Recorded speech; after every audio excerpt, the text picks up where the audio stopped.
So it's my pleasure to speak with Katie Miller. Katie is the project and client management director for Harker Boss Group in Raleigh, North Carolina. And Katie, I wanted to visit with you a little bit and just get a little background, first of all, on what that means. What are your responsibilities in terms of your day-to-day activities?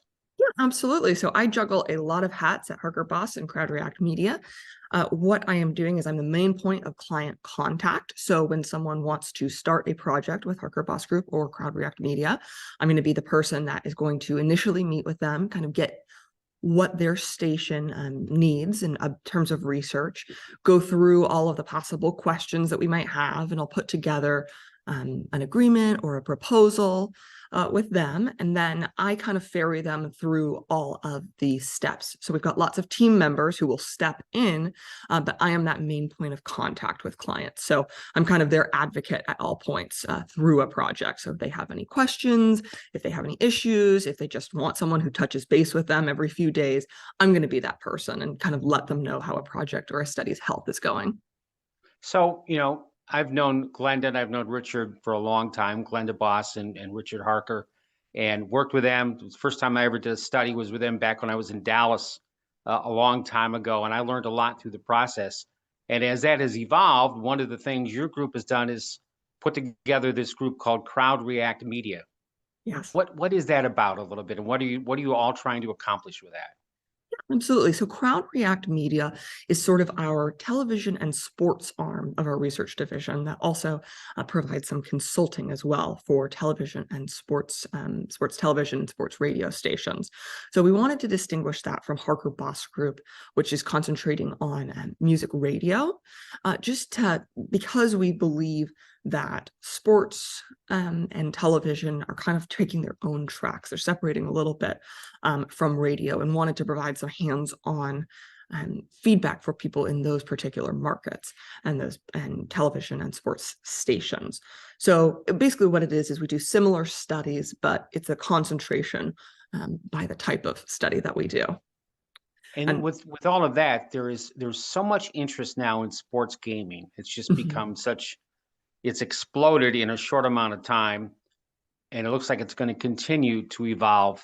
I would think part of what you're trying to do is get a sense of how that all ties in to the overall bigger picture. Maybe talk about that a little bit.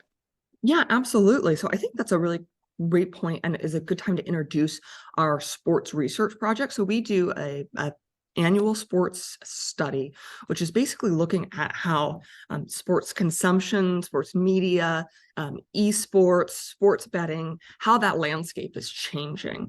And so we've conducted our second annual one. Those results are forthcoming. They're very interesting, as that is just an exploding market, especially in sports betting and esports and fantasy sports, any of these. But also within the traditional sports media landscape as well.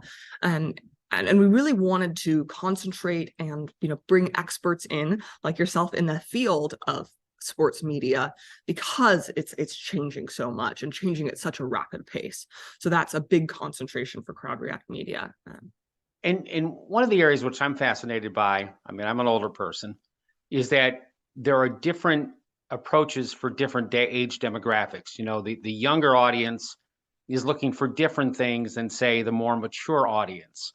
And Yeah, that's where I think research comes into play. I mean, you're talking about so many different aspects. You're talking about disposable income and what that can mean to a business. But maybe just give a sense of that's part of what you're able to go in and analyze in terms of how the different age demographics are reacting to the different points of content that are being delivered across multiple platforms.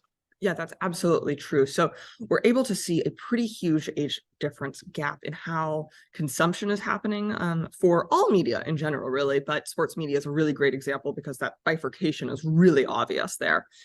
So, for example, we're seeing that the amount of sports media consumed by the younger demos, so probably under 40, we'll say loosely 18 to 40, is just tremendous. And what's really interesting about that on a kind of traditional media with radio is that their audio consumption is actually even bigger than the older demo. So there are these these things that you wouldn't guess, I would say, about younger demos without research, that they're primed for audio. They're primed for the huge amounts of consumption. It's not just digital in the ways that one might think. So that's where the importance of research really comes in, is to target, like, how can we expand for a radio station that the footprint of that younger demo, and also what's unique about them. They really are quite bifurcated from that older demo. And while they share a lot of interests, I would just say the main thing is that their consumption is just incredibly high. And so how do we target that audience and put their eyeballs, which are, ready and willing to consume, on your product and on your station? One of the things that I have followed over the years, because I've talked with numerous programmers across the country, executives that are involved in sports media, and then the whole topic of research comes up. Research, well, that's a great thing. I could really benefit from it, but I'm concerned about the investment that I have to make in order to get the Mhm. research.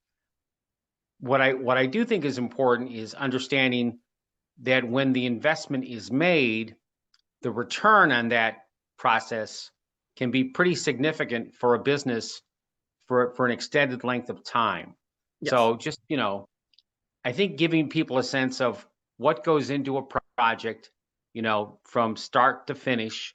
You're working with a lot of people, but I Yeah. think what's most important is what's the benefit from doing all that, knowing that, it is something different, and you may come away with perspectives you've never thought about before. Yeah, that's absolutely right. So I'd say that I'll kind of walk you through a timeline of what project might look like. Let's do a sports radio station, for example, and then we can go through the benefits. So let's say a sports radio station came to us. We would be looking at their actual audience. I think that sometimes audience metrics aren't necessarily correct in the way that they get them. So we can, make sure that the audience that they think that they're targeting and that they want to target is who's listening, and take a good look at their current audience and the competitor's audience. We would basically compose a questionnaire around the issues that they see that they're having, and the potential media day of the consumer. That's something that we really want to concentrate on. It's like, where else is your listeners or your potential listeners spending their time? So that way you can tailor your content to, perhaps tie in with some of that. So we'll create a questionnaire, and then go into the field. And that way, at that point, we're talking to a station's audience, and then we're also talking to their competitors' audience. And if we'd like to, we could include potential audience, so people that we'd like to target. Maybe your station has gotten slightly older. Well, how do we bring those younger audience members in? Because like I said, they are listening to audio, they are consuming radio, so they're there to be taken in most markets. What's really wonderful here is, when else do you get a chance to really talk to your audience? This is the moment that we're literally people tuning in every day, or maybe every other day, and are heavy consumers of your products, and we're able to talk to them directly. And we can do that through a series of questionnaires. We can do that through focus groups, online triads. We do that a number of different ways, but we're really getting to hear, directly from them, which is wonderful. And we've actually found a lot of success in that in the last few years. As people get more and more online, we've been getting better and better online feedback, and people are really wanting to share how they feel about their local stations, because they find them to be quite important. So then we will come out of the field, and we will create a presentation that basically gets at any of the target questions that someone had about their station, whether that's, again, how to improve a footprint, whether they're hosts, we will do host analysis, things like that, and give them a game plan for what they can do in the future. And that's where sort of that revenue generation comes in. So it can apply really obviously. If you have improvement to your content, improvement to your hosts, there's going to be a revenue generation there. If you have a larger footprint, there's going to be a revenue generation there. So in all of these moments, you're improving your station, and based on, whatever your audience said was potentially lacking, or that you were having questions about yourself, or maybe you're just reinforcing the things that you're doing are working, so you should do more of those. But all of that will lead to a happier audience, a bigger audience, and revenue through that way. So we'll close with this, and I think it's fascinating. No matter what line of work somebody is in, no let's say you go and you have some medical things taken care of. Mhm. What do you get automatically? You get a survey back. They want to know what the experience was like. I've had the opportunity periodically to moderate focus groups. And you're right, it's incredibly amazing if somebody's a P1, a primary listener of a Yep. radio station. I've walked out of rooms thinking they know more about the station than I do, and I'm the guy programming the radio station. They're very passionate, but it's so important to get an understanding of what the consumer wants. And you may find in certain instances you're not delivering on that, but if you change that around, I've always said, if the content's great, people will come to it. And Yes. I get a sense that that's part of what this is all about. Yes, absolutely. Absolutely refining the content and then learning what content, maybe that you're missing that people want to hear. So that's absolutely true. And, content's king, and we can help you refine that. Thank you very much. Thank you, Scott. It's great talking.